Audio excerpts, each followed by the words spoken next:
Vamos ao segundo ponto, o que é o sectarismo. O espírito do sectarismo é aquilo que opera dentro da grande cultura cristã, uma cosmovisão, uma mentalidade diametralmente oposta ao espírito de unidade do corpo, isto é, da igreja. Princípio de toda heresia, de toda divisão e de todo fundamentalismo, que diferente da ortodoxia, não tem como método manter a unidade e a continuidade linear histórica da igreja, mas antes destruí-la. A igreja não pode ser vencida em sua essência, mas pode ser dividida. Quanto mais dividida, mais sujeita estará aos ataques do secularismo, isto é, do espírito do mundo, do aion. Um dos 3 termos gregos encontrados no Novo Testamento que podem ser traduzidos por mundo. O aion é o termo grego que define exatamente esse sistema pernicioso de relações que é governado pelo príncipe desse mundo. Os outros termos gregos para mundo são, como sabemos, cosmos e oikomene, relacionados ao planeta Terra, aos seres viventes que nele subsistem as pessoas. O cosmos e o oikomene interessam a igreja, mas não o aion que deve ser confrontado. Então o mundo, no seu sentido negativo da palavra, o aion é exatamente um sistema pernicioso de relações governados pelo príncipe desse mundo. E quando nós falamos de aion, nós não estamos falando de pessoas, nós estamos falando de sistemas. É muito, entendendo isso, a diferença ela é estrutural. Né? Pessoas devem ser amadas, sistemas podem ser criticados. Nós somos livres para questionar qualquer coisa. E somos livres para estabelecer como fundamento o próprio Jesus, se nós acreditamos que é Jesus. Né? O ateu, por exemplo, ele acredita que Jesus ele é apenas uma pessoa histórica. Mas quando ele fala pessoa histórica, a pessoa histórica tem um significado diferente para o cristão, quando o cristão diz que Jesus é uma pessoa histórica. Que o cristão ele não vê a descontinuidade entre a experiência humana e o âmbito místico, metafísico, transcendente. Mas questionar, julgar, isso é permitido, é até mesmo bíblico. Né? É só ver, por exemplo, o que Paulo diz sobre isso. João também, né? Então acredito que ele é sempre no âmbito da lógica também. Do âmbito do pensamento. O João Alexandre faz aquela música, é proibido pensar, né? Mas por que deveria ser proibido pensar dentro de uma comunidade? Não, você pode questionar, você pode analisar, você é livre. Você não pode construir um outro fundamento além de Jesus, se é que você acredita que o fundamento é o próprio Jesus. Né? Esse é o ponto. Quando falamos de sectarismo, estamos tratando especificamente dos grupos fechados que existem dentro da história da igreja e que se caracterizam, de certa forma, por permanecerem como que invisíveis dentro da sociedade.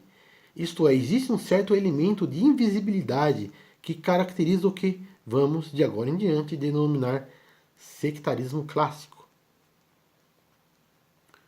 Quando estudamos a história da igreja, estudamos as heresias, os grandes cismas que existiram desde o princípio, incluindo o período apostólico, o período medieval, o período moderno e assim por diante.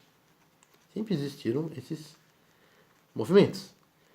Mas, porém, né, quando nos referimos ao sectarismo clássico, estamos tratando de um tipo muito diferente de sectarismo. Isso é, de um movimento recente de dentro da história da cultura, que muitas vezes diz que é um movimento antigo, que quer restaurar, por exemplo, o cristianismo primitivo. Mas não, ele é um movimento moderno, extremamente recente. Né? Ele não é antigo, ele é um movimento moderno. Nem mesmo medieval, nem antigo, ele pertence à modernidade, certo? Nós sabemos o que é modernidade. Ele é um movimento recente de dentro da história da grande cultura cristã ocidental, que se caracteriza por fazer um acréscimo importante ao conceito do que é igreja e o que é verdade. Então ele não tira o conceito de verdade, ele não tira a igreja, o conceito de igreja. Isso é importante, isso é fundamental entender. Ele acrescenta. Né? Ele não nega que Jesus é verdade. Ele acrescenta uma verdade a mais. Esse é um ponto fundamental para se entender o que é o sectarismo.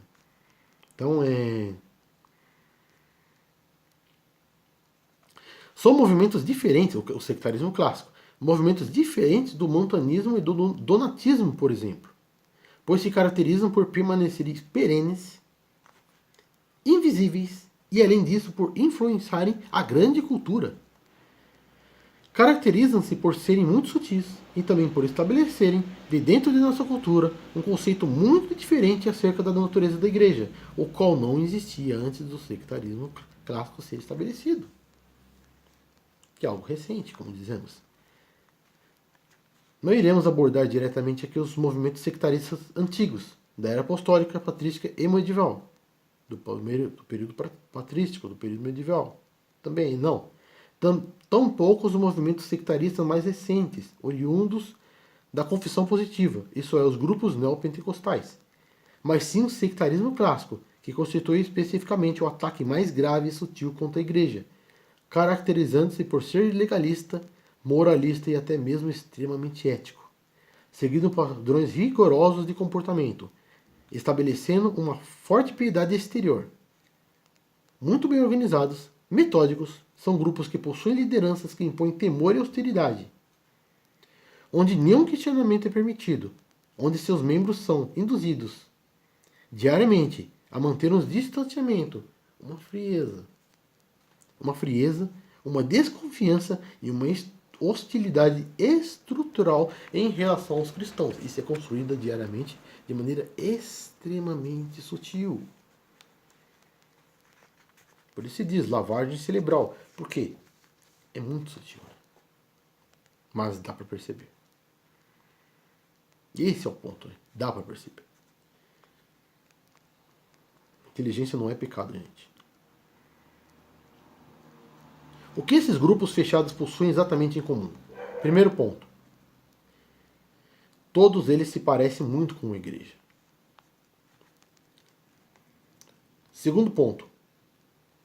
Todos eles reivindicam ser o único grupo que detém a verdade daquilo que você pode chamar de igreja. Então eles se parecem com a igreja. Parece igreja, mas não é. Eles reivindicam ser o único grupo, mas não são. Terceiro ponto. Todos eles, em geral, reivindicam ser restauradores do cristianismo primitivo, desprezando toda a continuidade linear histórica da igreja, que é quem inspira a cultura de forma não institucional, relacional e aberta. Falaremos mais sobre isso em outras ocasiões. Né? O que é relacionamento aberto? Né? Por que você tem que ser fechado o tempo todo? Né? John Stott, um grande teólogo atual, ele, no seu livro A Cruz de Cristo, ele faz uma afirmação impressionante, né? Ele é importante também. Ele fala assim,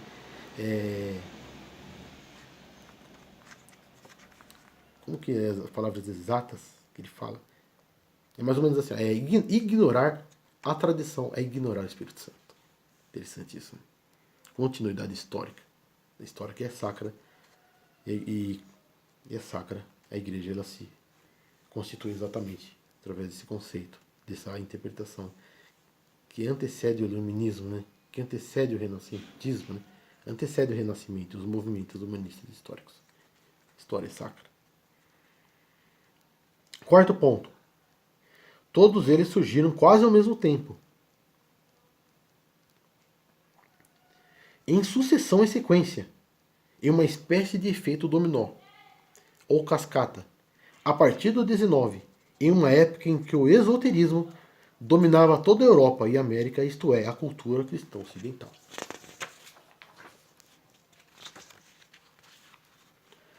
O que caracteriza a filosofia mística é exatamente o seu olhar sereno sobre a história, a sua força e o fato de ser inabalável. Hoje temos uma cultura cristã firmemente estabelecida no Ocidente, e a igreja não pode ser ludibriada.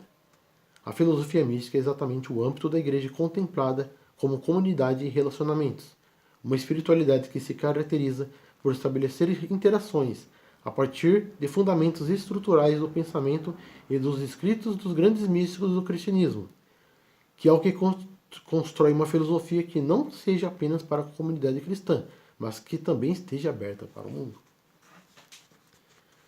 O sectarismo clássico caracteriza-se por influenciar a grande cultura e por permanecer perene e invisível dentro da sociedade, diferente do sectarismo antigo da época do montanismo e do donatismo, e por impor em toda a grande cultura ocidental um conceito diferente do que é verdade e do que é igreja.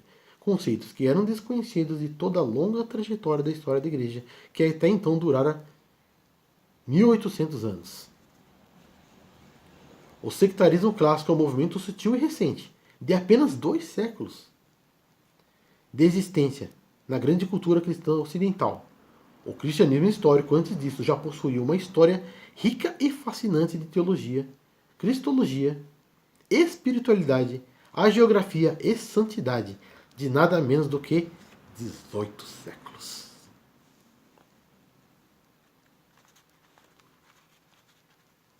Não dá para comparar uma estrela de grande grandeza com um planeta. Não dá para comparar uma galáxia ou um universo com uma formiga. Né?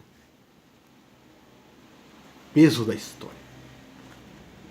História sacra construída por Jesus na cultura ocidental, né? A grande cultura. A cristologia, a espiritualidade e até mesmo o âmbito das relações que existe dentro da continuidade histórica da comunidade cristã ocidental possui uma característica formidável que deve ser corajosamente anunciada ao mundo. É inigualável. Tal qual Jesus, que é reconhecido por uma comunidade de adoradores, pela igreja que adora, a comunidade cristã contínua possui também essa característica de ser inigualável. E é a partir desses princípios, desses conceitos e definições, dessa filosofia da história da igreja, que podemos reconhecer que as 3 grandes comunidades cristãs, católica, ortodoxa e protestante, estão separadas por acidente e não por princípio. Isto é, para o católico, o ortodoxo e o protestante, existe um elemento integrador e sinérgico que permite um olhar lúcido e cristalino para a essência do que é a verdade e do que é a igreja, isto é, Jesus de Nazaré. A sua supremacia, a sua morte e sua ressurreição. O católico, quando olha para Maria e para Pedro, não atribui a eles uma verdade e um fundamento diferente do que é Jesus. O ortodoxo, ao considerar os 7 primeiros concílios, não atribui a partir deles uma verdade e um fundamento diferente do que é o Cristo. O protestante, ao olhar para Lutero e os reformadores, não atribui a eles uma verdade e um fundamento diferente do que é o Verbo que se encarnou. A unidade se torna, assim, a partir dessa verdade e desse fundamento em comum possível. Em relação ao sectarismo clássico, um outro fenômeno teológico, religioso e social ocorre. A partir desse movimento, iniciado no 19, em efeito dominó e cascata, o espírito do sectarismo opera não mais apenas por acidente, mas por princípio e por necessidade, agindo de forma diferente do montanismo e do donatismo, por exemplo, isto é, de modo perene e invisível. O espírito do sectarismo é o próprio ateísmo e secularismo e o secularismo, vou repetir. O espírito do sectarismo é o próprio ateísmo e o secularismo sutilmente travestido de igreja. Que é hostil ao espírito de unidade do corpo de Cristo, não por característica ou por acidente, mas por definição e proposital. Não é impossível perceber isso. E é somente definindo filosoficamente o que é o ecumenismo e o que é o sectarismo que a unidade do corpo místico de Cristo pode enfim ser estabelecida.